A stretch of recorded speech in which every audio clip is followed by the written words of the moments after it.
Welcome to a new series of Sangha Nights.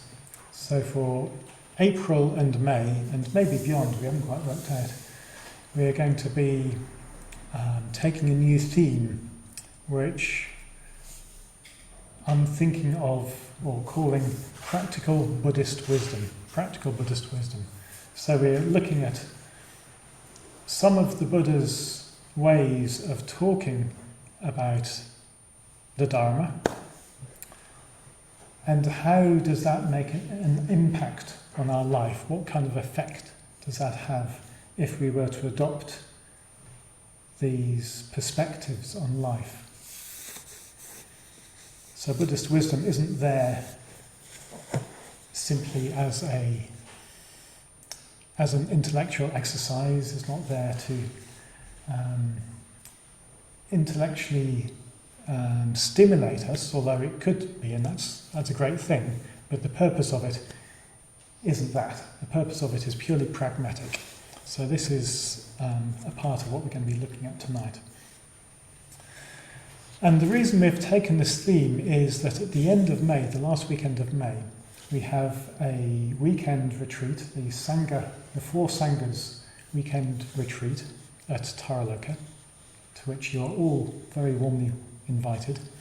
And the theme of that is the Heart Sutra.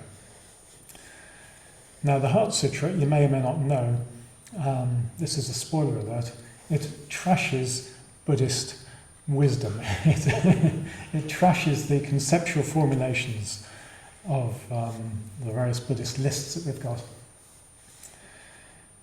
And we thought it'd be a good idea to learn what those lists actually were that were about to be trashed before we just trash them. So we won't be talking very much about the Heart Sutra. We're going to recite the Heart Sutra at the end of each evening instead of the last Vandana. We won't be referring very much to the Heart Sutra. The point of this series is to start to get familiar with the lists and the teachings that are referred to in the Heart Sutra. And this evening, we're going to take another step back again and talk about the overall attitude to Buddhist wisdom, if you like, the overall attitude to Buddhist doctrines and the value of Buddhist doctrines. And the talk is called Wrong View, Right View, Perfect Vision. Wrong View, Right View, Perfect Vision. So first of all, I thought I'd tell you a story. So this goes back probably about 10 years or so, when I was based in Cambridge, and I was doing quite a bit of teaching there as a Mitra convener. And one of the things I used to do, which is kind of what I'm doing here, is lead a one-year course. And I did that about 7 times, I had about 7 intakes onto that course. And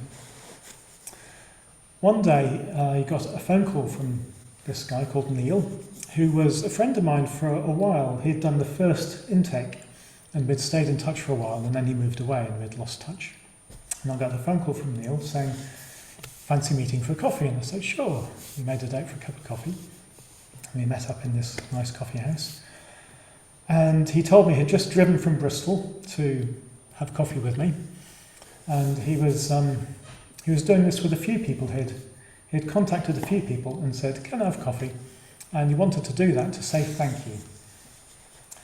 And the reason he wanted to say thank you to certain people is he'd had this big awakening experience. He felt that he was awakened, and he wanted to say thank you to everyone who he felt had taken him on that path. So I won't sort of go into his story, but towards the end of our time in the coffee bar, he sort of looked at me with a slightly cheeky smile, and he said, you do know, don't you, Vajrapriya, that you'll have to let go of Buddhism? And I can't quite remember exactly what I said. I think I felt a little bit defensive and a little bit patronised. And anyway, the conversation carried on and we went our separate ways. Not spoken to him since. I hope he's very well. Not because of that. But what I kind of realised slightly at the time and afterwards was that I experienced that as I experienced myself defensively. And that's pointed out to me that there's a degree of identification with being a Buddhist, with Buddhist doctrine, with being a Buddhist teacher.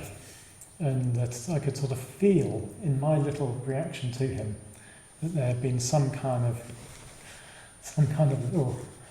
something around that wasn't happy. So I'll come back. We'll come back to that story through the talk. Sangharajta, the founder of this movement, talks about pre-Buddhist Buddhism. Pre-Buddhist Buddhism. What is pre-Buddhist Buddhism? He thinks, along with modern scholars, that when the Buddha first started speaking, when he first started teaching, his communication was, in a way, quite simple, quite raw, quite unformulated, quite non-conceptual in a way. And there's a text called the Sutta Departure, which is part of the Pali Canon, which contains some of these very early texts, so the scholars say. And the language of these texts is very uncomplicated, it's very uncompromising. And he basically just says, look, just stop craving, okay? Just stop it. Just stop holding on to things. Don't hold to any views, don't hold to any doctrines whatsoever. Just put it all down. Lead a perfectly unblemished ethical life, and Bob's your uncle. That's all you need to do.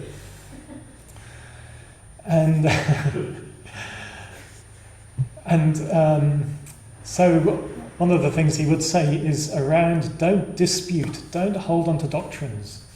So the culture at the time, there was this huge cultural ferment of different teachers, different religious teachers giving different religious views. They'd have their own little doctrines. And they'd get into arguments with each other, and their followers would get into arguments with each other. It was quite a kind of combative, debative sort of atmosphere. And the Buddha's just saying, just drop all of that. Now, we're not really living in a time of great religious ferment. We don't usually have lots of religious teachers going at each other hammer and tongs, but I think we can probably relate to the same disputatiousness, maybe in the realm of politics. Politics and the whole kind of way that what happens on social media and so on. So we've still got the same thing going on, basically. People forming opinions, holding opinions, and fighting other people with different opinions. The Buddha just said, stop all of that. That any form of holding on was a source of suffering. That's basically what he's saying. So I thought we'd just hear one little extract from the Sutta Departure, the chapter of the Eights, which is said to be the oldest strata of formulated Buddhism. So in the room we have with us the Buddha, who is taking on the form of Li, and Magandhya, who's taking on the form of Marcus, and they're going to read a little exchange between Magandhya and the Buddha.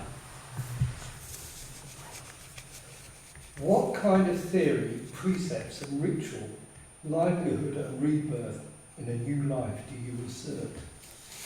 After judging among the teachings, none have been adopted thinking, I assert this. Seeing views without adopting any, searching, I saw inner peace. O sage, you speak of judgments you have formed without having adopted any of those views as to what that matter of inner space, how is it described by the wise? Purity is neither spoken of in terms of view, tradition, knowledge, virtue and ritual, nor without them. Having relinquished these, not adopting them, peaceful, independent, one would not pray to be reborn.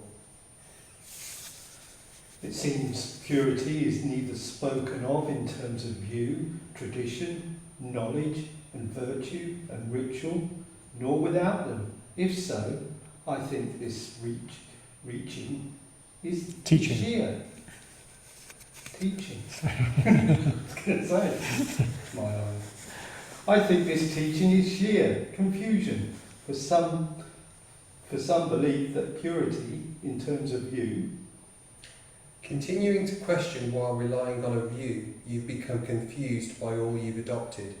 From this, you've not glimpsed the slightest idea, which is why you consider the teaching confused. Thank you. Yes. So that told him. So basically, Megandhi is wanting to know, how do you get pure? Is it through view, or is it through ethics, or is it through meditation? Is it through ritual and so on? And the Buddha says, I haven't picked up any of those, but it's not that I'm rejecting any of them. So he's not adopting them, and he's peaceful and he's independent. So he's experiencing the freedom of not being attached to any of those practices.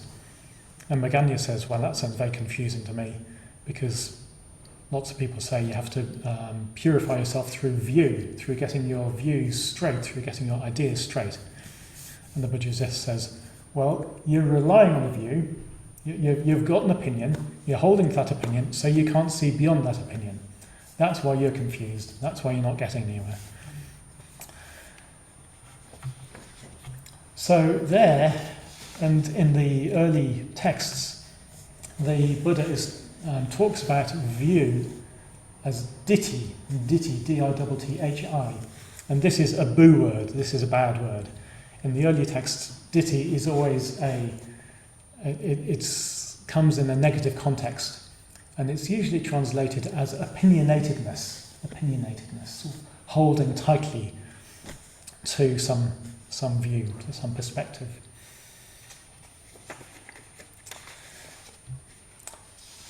The thing is, as he started teaching, he discovered that people needed a bit more of a helping hand than that.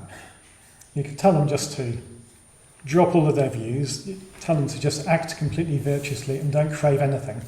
But it seems as if they needed a bit more of a helping hand, a lot of them, as probably do we. And so he started teaching what he called right view, samaditthi, right view. So, what are these right views? Well, any kind of view is a perspective. It's a perspective on life. It's a model that we use to understand how to get around in life. It's like the glasses that we wear. We sort of look through a view to try and clarify things. So, it's basically any kind of coarse or subtle conceptualization. So it could be, from the Buddhist point of view, a wrong view. So something like, for example, if I do something a bit naughty and get away with it, then I've gotten away with it, so to speak. Then, job done. It could be, there's no meaning to life, so we may as well just have the most pleasurable time that we can do.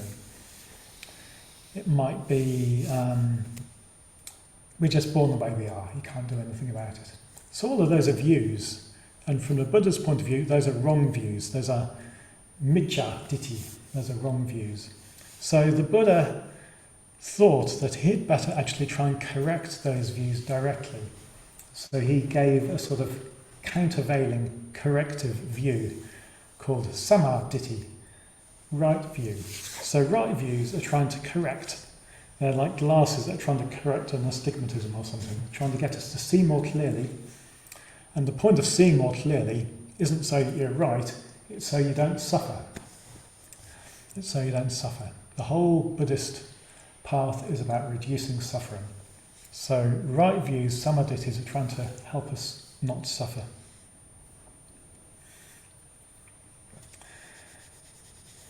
So for example, a samaditthi, a right view, is that the cause of suffering is craving. This is now called the third noble truth. The cause of suffering is craving. Sorry, that's the second noble truth. If you stop, third noble truth, if you stop craving, you stop suffering. So this is basically what he was telling people. Just stop craving and you'll stop suffering. And he realised that they needed a bit more of a helping hand. So he gave them the fourth noble truth, which is the Eightfold Path. He gave them a path of different things you can do to assist us to sort of, as it were, gradually let go of craving.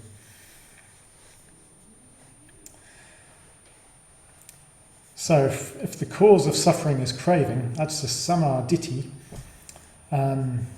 What's that trying to correct? So it's a corrective.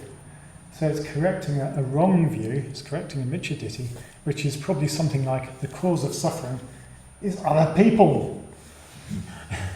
Or the cause of suffering is me, I'm just rubbish, I'm useless. Or, come up with your own version of what you think, where your mind tends to go. When you suffer, where does your mind tend to go? Does it look for people to blame? So we've got these wrong views and these right views. Wrong views cause suffering for ourselves and for other people. Right views are trying to correct those to reduce suffering. I think it's worth pointing out that if you're in a study group, TFO group, something like that, even just coming along to talks like this, one of the main functions of these things is to unearth wrong views, to unearth our miccha ditthis.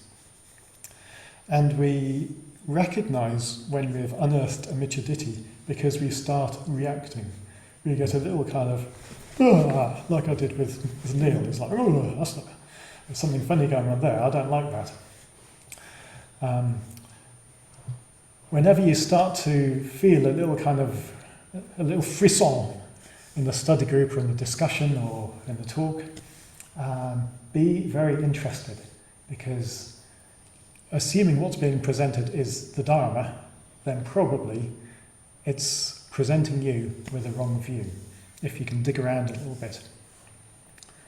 It's right view that is contradicting one of your opinions, one of your views.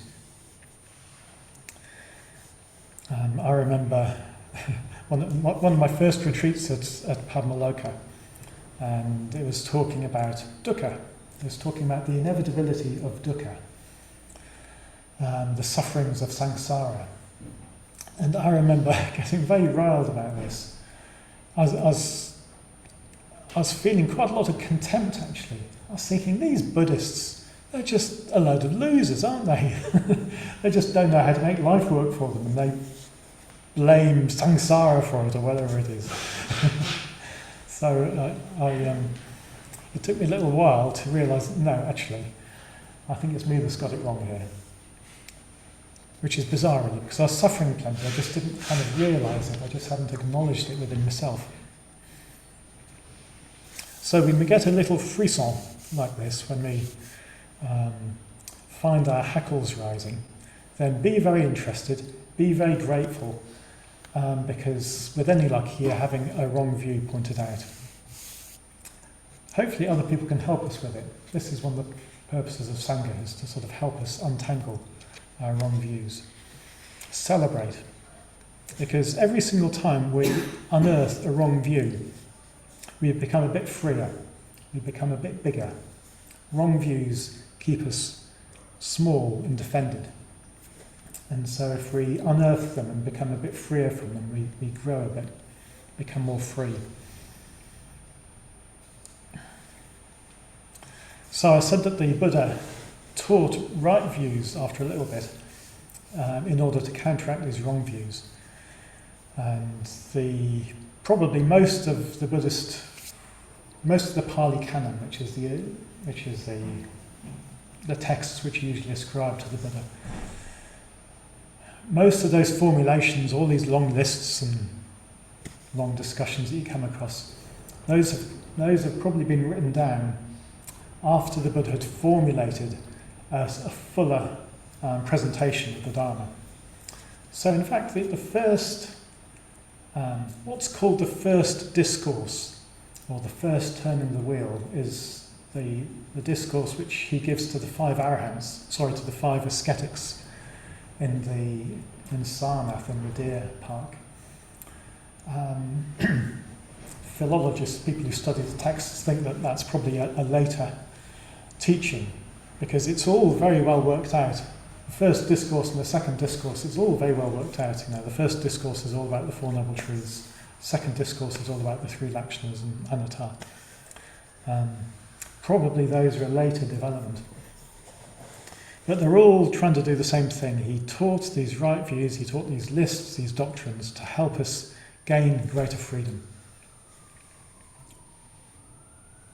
So, for example, the Four Noble Truths, the three lakshanas, the Noble Eightfold Path, these are all examples of right view. Karma and karma vipaka, right view. And right view is really, really important. In a way, that's probably the main message of this talk. It's really, really important. And we can probably all remember coming along as a newbie or being on the course at the Buddha Center with other newbies.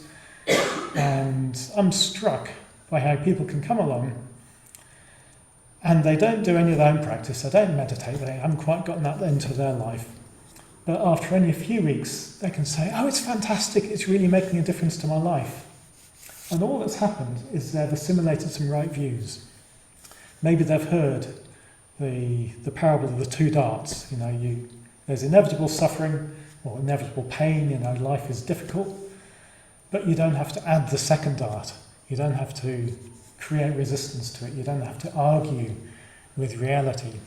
Just that view can make a big difference to our life. Just the view that we can be creative in our response rather than reactive. Just that view can make a difference. So right view is really important, and I think most, if not all of us hearing this talk, and I don't quite know who's going to hear it in the future, maybe a Buddha will be listening to my talk, who knows, but I imagine most, if not all of us, need to do more work at the level of right view, to really clarify what the Buddha was saying. That doesn't mean reading gazillions and gazillions of different texts, learning yet more lists. It doesn't mean being hugely widely read. It means understanding at some depth what the Buddha's actually trying to get across. Really clarifying that. What is the Buddha trying to communicate? So I've been talking about right view. So how does that relate to what I was saying and what Neil was saying about letting go? He was saying you've got to let all that go, which I bristled. How does that relate? And how does that relate to what the Buddha was saying, or to Magandhi about not holding on to view? So there's a quote that Sangharakshita likes to give from Ashvaghosha, who's I think 3rd, 4th, 5th century, I can't quite remember exactly when he lived. So he said, we use words to go beyond words until we reach the pure wordless essence. We use words to go beyond words until we reach the pure wordless essence. So what this is saying is that right view is not an end in itself. The words, right view is all words. It's not an end in itself. And probably we've all heard the image of the finger pointing to the moon. If you look at the Wheel of Life, which is out in the reception, at the very top you've got a moon. In the top left-hand corner you've got a moon. In the top right-hand corner you've got the Buddha pointing across the painting to the moon. So it's a finger pointing. Right views are trying to point to something. We don't have to get interested in the finger or the fingerprint or the fingernails. We're trying to follow where the finger's pointing to. So the moon is this pure wordless essence. It's awakening. It's the content of awakening, which the Buddha said quite explicitly is ataka vajra. It's beyond the realm of reasoning, ataka vajra. You can't reason your way to awakening. The Buddha couldn't reason other people to awakening. He could only communicate with them until something happened. You've probably heard another parable, the parable of the raft. So in this one, you imagine that you're on the riverbank, and in the forest behind you there's all sorts of nasty, dangerous creatures, and you're trying to escape. And you can see that the other side of this river, great big wide river, the further shore is safe. So how do you cross over the river? You make a raft. So how do you make a raft? Well, you just scrabble around on the riverbank and you get together whatever branches and vines and oil barrels or whatever you find. I mean, the Buddha had oil barrels, but anyway, you just get together whatever you can find, you lash it all together, and then you sort of paddle your way across. And when you get to the other side, you don't carry the raft with you. You put the raft down and you saunter off into the sunset. So what this is trying to tell us is that the samadhittis, the right views, are like these bits of old rope and oil drums and tree trunks and whatever. It's the Buddha used whatever he found lying around in terms of communicating. He used the ideas of the day to communicate with the people. He didn't make an ocean-going liner. He didn't make a complete philosophical system.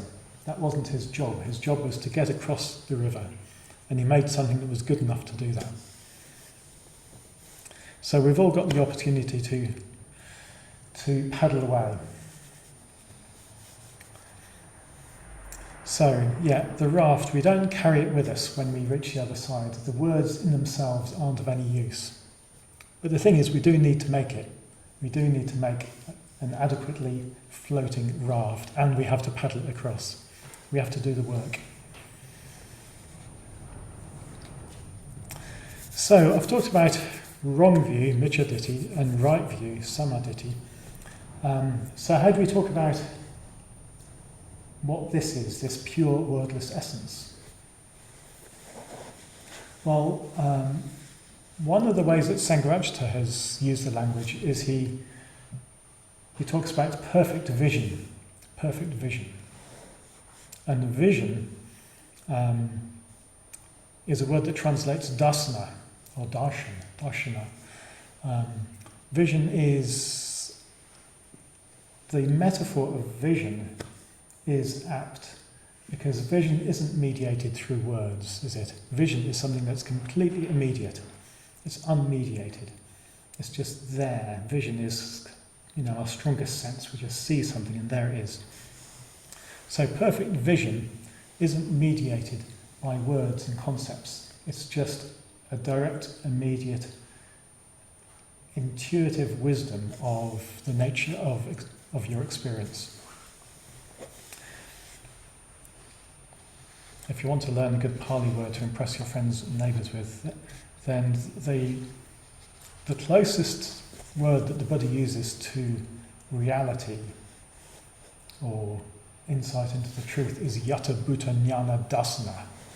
So jnana means knowledge, intuitive knowledge, direct knowledge. Dasana is this vision. Yata bhuta means how things have arisen. So it's knowledge and vision of how things have come into being. So I've got a question for you. Who here has eaten an exotic fruit that other people might not have tasted? Yes, Carolyn. What have you eaten? Mango. Mango, okay. So can you describe a mango to us? Deep yellow, with a pale yellow skin, juicy, soft, and sweet. What does it taste like? Sweet. Sweet, okay. I don't know where this is all going. It tastes sweet. Is that as good as you can do, Carolyn? It tastes sweet. Juicy taste, juicy, soft, sweet. Yeah. Yeah. So, where are we going with this? You said you know where we're going. Well, I don't know actually where we're going, but it felt like we were going to. It's going to be impossible to describe. Yeah. Actually, what a taste is. Yeah, that's right. We just can't really describe the taste of any particular fruit, can we? I mean, you could have said, well, it's a little bit like an orange, but it's not like an orange. It's not really very much like an apple either. So all we can do is compare it to other things. We can't actually describe the taste of a fruit. And in the same way, words can't describe the experience of perfect vision. It can only ever be a finger pointing, and that's really, really inadequate to the experience.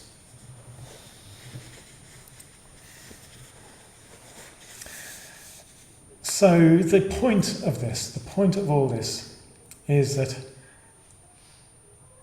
right view is really, really valuable. It's pointing us in the right direction, but it's not the end goal. This is trying to communicate to us that what's actually important is direct experience, and direct experience apprehended with wisdom, with perfect vision. So we need the ability to drop below the concepts that we've been using. We have to learn how to drop below the level of concepts so that we're not imprisoned by our views, whether they're right or wrong, so to speak. So another little image for this.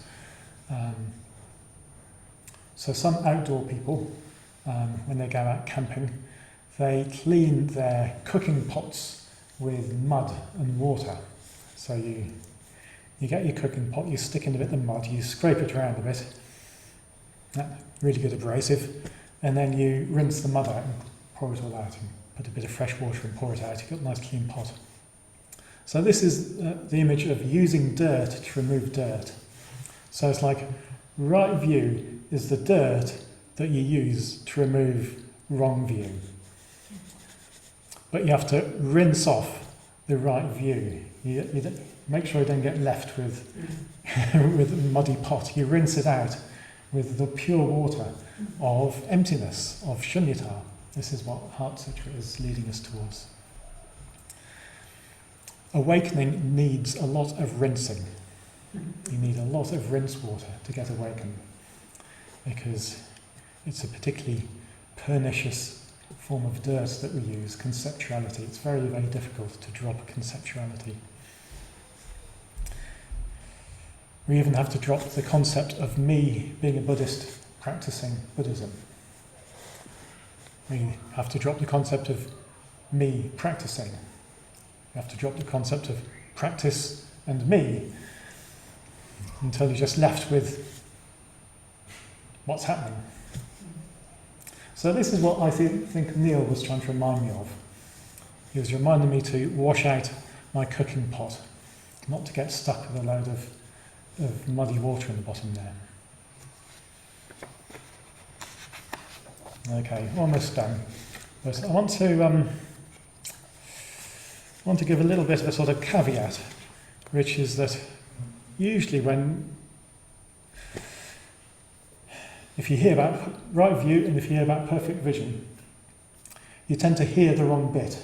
Okay, so if you're like me and you really like the ideas, you like the concepts, you like the lists, you hear the right view is really, really important.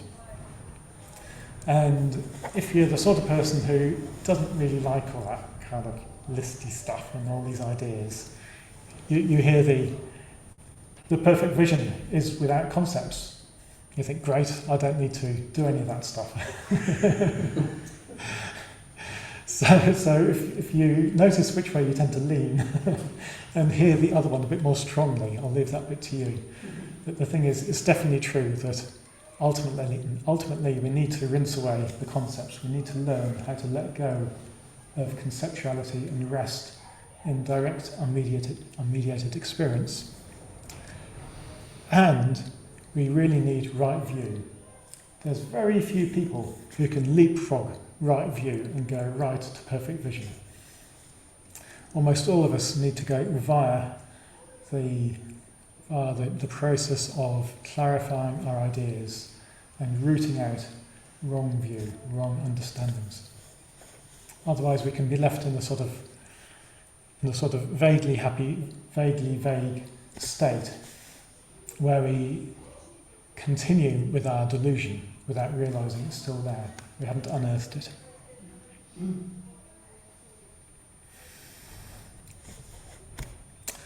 So, okay, a bit of a summary. I've said how important right view, samadhi, is to counteract wrong view. And the reason it's important is because wrong view causes suffering. This is the bottom line. Wrong view causes suffering to yourself and to all the other people who come into contact with your opinionatedness. But right view is not the end point. We're trying to move beyond that view to a vision, to an experience. And that's what we could call dasana, a vision, perfect vision. And in the sense, this message is kind of a bit premature for almost all of us. But at the same time, we all need it so that we relate to right view in the right way. We need to relate to right view in the right way. If we don't, it becomes wrong view. If we start holding on too tightly, it sort of becomes wrong by definition. It becomes opinionatedness again. So in the Heart Sutra, which we'll recite at the end, you'll hear the line, holding to nothing whatever, but dwelling in prajna wisdom. We are freed from delusive hindrance, rid of the fear bred by it, and we reach clearest nirvana. So this perfect vision is about holding to nothing whatever, letting go of all of our conceptuality, all of our views. And this should have the taste of freedom. All of Buddhism should have the taste of freedom. This is what it's all about.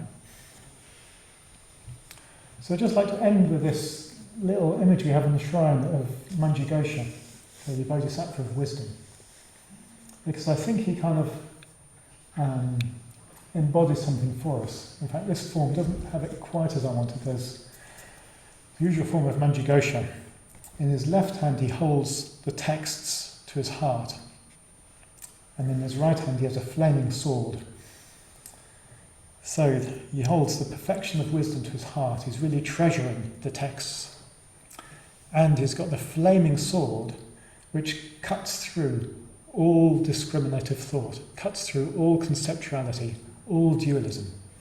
So he's sort of embodying in one both right view and perfect vision.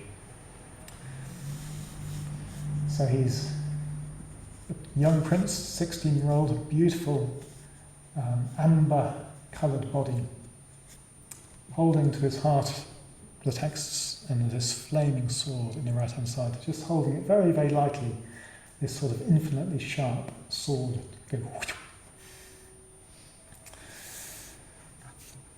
So I think Neil was trying to wield that sword for me. In the Heart Sutra you'll hear that it's Avalokiteshvara, the Bodhisattva of compassion, who's wielding that sword, interestingly. I'll just remind you of that quote by Ashvagosha and finish. He says, "We use words to go beyond words until we reach the pure wordless essence."